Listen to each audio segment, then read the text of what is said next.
Let's learn how to use the Bode analyzer feature of NI Mydaq. Before we get started here, always bear in mind that the analog outputs that get used for the analyzer are limited to plus minus 10 volts for maximum output and 2 milliamps for maximum current drive. Also, the pair of analog inputs that are used must not be subjected to more than plus or minus 10 volts maximum. Now I have this simple resistor capacitor circuit for purposes of demonstrating the Bode analyzer. It's a 10K resistor and a 0.01 microfarad capacitor. It's arranged as a low-pass filter. It has a corner of 1.59 kilohertz.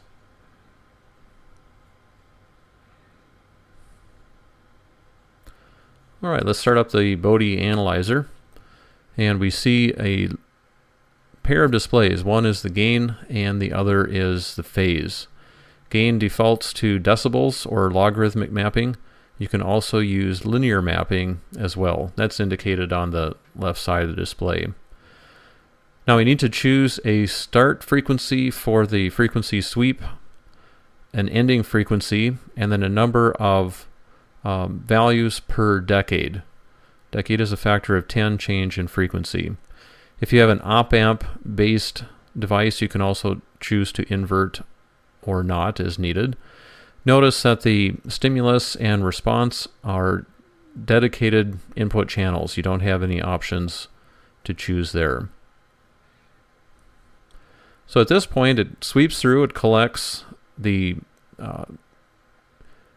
amplitude of the output circuit as well as the phase of the output signal as a function of frequency. So we see that for this particular RC circuit that things start to tail off at some particular point. Phase begins at 0 and converges or heads towards minus 90 degrees.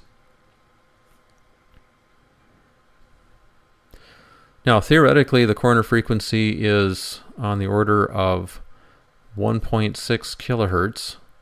Let's see if we can identify that frequency. If we turn cursors on, then we get a nice convenient display that appears down in the bottom. It says the gain is this value. And we can also read the phase. Now at this point, we're doing rather low resolution, so it's not easy to pick out that magical number of 0.707 that would correspond to the official definition of corner frequency. If you're familiar with the decibel approach, you know that the 3 dB point, or a drop of 3 decibels, is the alternative thing to look for. So let me try rerunning this with more samples per decade. And clearly you see that it takes longer to make the measurement. So getting more measurement points obviously will have to require more measurement time.